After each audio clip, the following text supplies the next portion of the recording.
What's up, y'all? This your boy Charles Gregory with the beautiful Lauren Sizzle and the beautiful Classy Lady Sparkle. Man, I like that. I'm gonna say, you know what? Maybe I'm biased with Cardi B, man. She can't do wrong with me. I'm sorry. I like that. We just had a behind the scenes, all my viewers, all of our viewers and all of our listeners, you know, who's tuning in right now and who will tune in later on for our podcast. Matter of fact, make sure y'all follow iHeartRadio, iTunes, Spotify, YouTube, IG, Facebook, Twitter. This is going out to all our fans, followers, listeners, and viewers, man. Shout out to all our people who listening to our podcast, man. The podcast been popping. Shout out to iHeartRadio and Stitcher, man. You know, all that type of Spreaker shouting us out, man. It's just good look, man. But what we got next, man? We got the sizzle. We got the sizzle, ladies and gentlemen. Give it to me early. So Larsa Pippen, wife of retired Chicago Bull and Hall of Famer Scottie Pippen, she's filed for divorce after 21 years of marriage.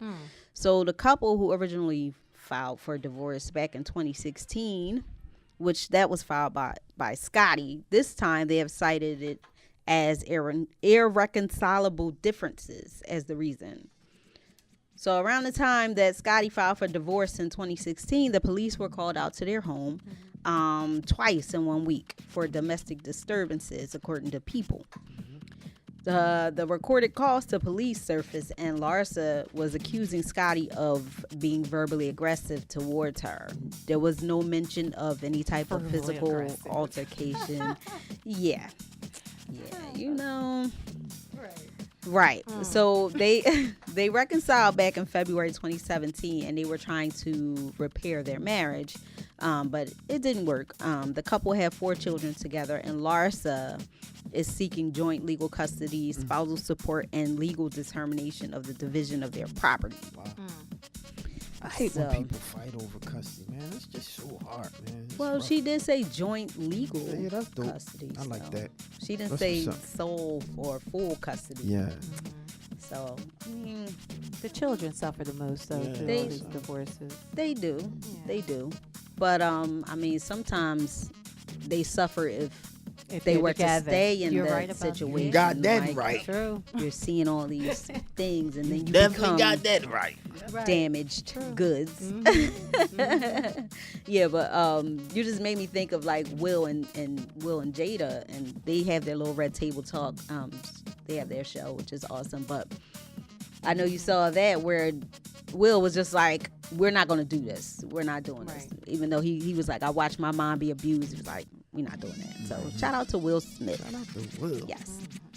So actress Rebel Wilson, she's recovering from some major shots fired by Black Twitter. So for those of you who are unfamiliar with Rebel Wilson's work, she appeared in Pitch Perfect 1 and 2 as Fat Amy. She was in Bridesmaids as Bryn, and she was also in Night at the Museum as Tilly.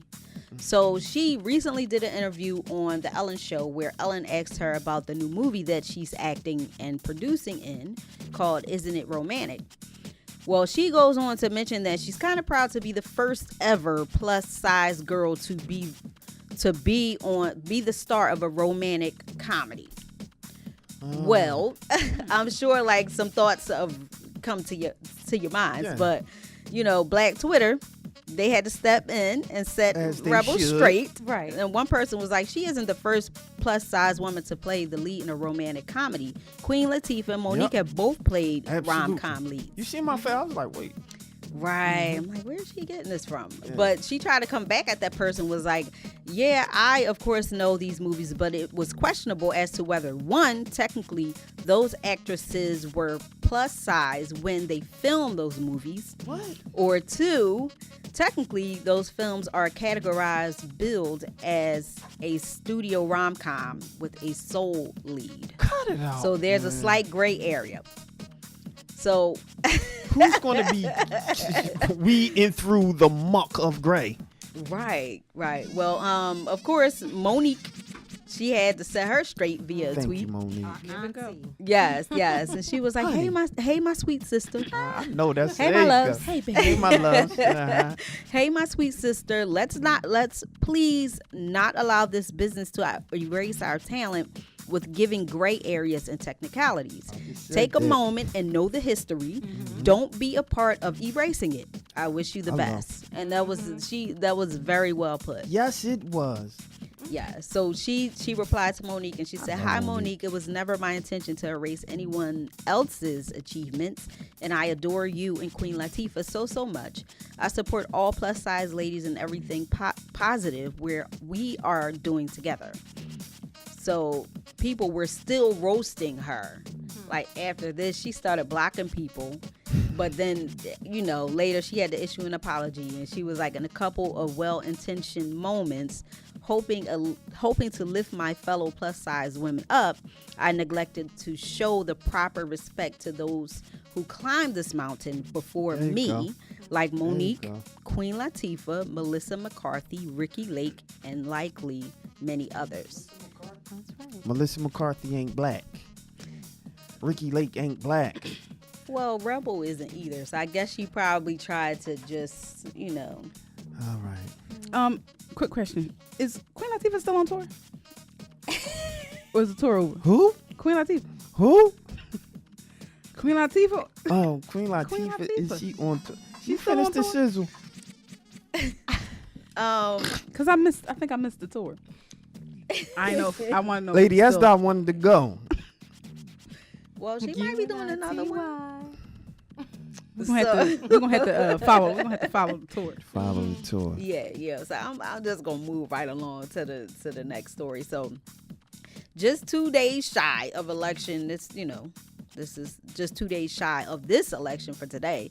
Singer Rihanna had to put some things in order. Okay, according to BET News, the Washington Post White House bureau chief Philip Rucker, he tweeted out, "Trump's rallies are unlike anything else in politics. Currently, Rihanna's Don't Stop the Music is blaring in Chattanooga as aides toss free Trump t-shirts into the crowd like a ball game. Everyone's loving it. Except for Rihanna, because she fired back via a tweet to Philip Rucker and said, "Not for much longer. Me nor my people would ever be at or around one of these tragic rallies. So thanks for the heads up, Philip." I know that's right. He played himself. Yes, I don't know why he tweeted that out, but he did. And Rihanna's legal team sent a cease and desist letter to Trump's legal team. Get him. And this is not the first time, because Pharrell's lawyer sent a cease and desist letter to Trump's legal team because he was playing Happy at a Midwest rally. Good. So Why are you playing our music? Right, exactly. See, I was just getting ready to get to that part. No country. Yes, because in the letter that Pharrell's lawyer wrote, he said, "On the day of the mass murder of 11 human beings at the hands of a deranged nationalist, you play this song Happy to a crowd at a political event in Indiana." So many people are like, like Sparkle, they asking the question, why is Trump playing black music at these rallies where you have KKK members and white supremacists as attendees? Oh my goodness gracious, boy. He's a nationalist.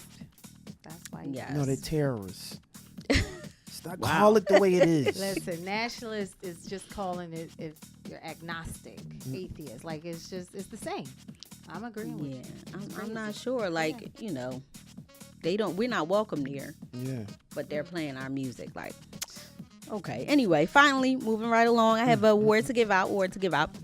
So, the Celebrity Sizzle Award of the Week goes to rapper Kodak Black, who plans to build a school in Haiti. So according to Double XL, since his release from jail back in August, he planned to get back to the community. And he has been doing some things. His parents migrated to the U.S. from Haiti before he was born. I'm glad that you said that. Yeah. Go ahead.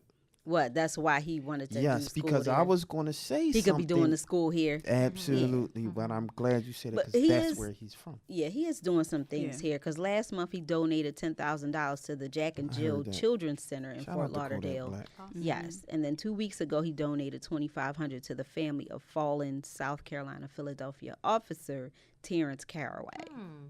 Yeah, so he is doing some things. Shout here. out to Kodak Black, man. Shout out to I him. wasn't really a fan of him. I'm a fan of his now, man. Like, this is my thing, right? If you're going to do music and you're going to be part of the culture, man, at least give back to the culture. Right. If you're going to do all of the negative actions that rap allegedly, endorses, right?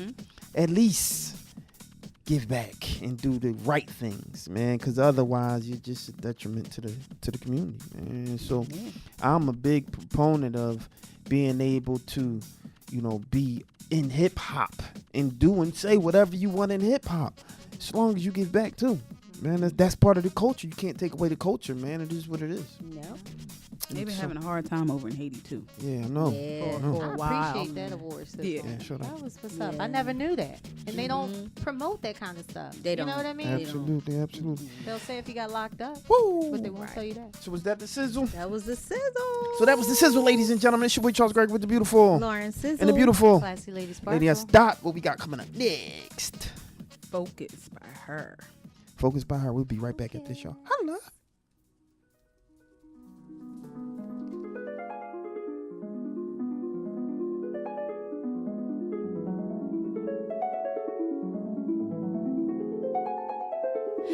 Me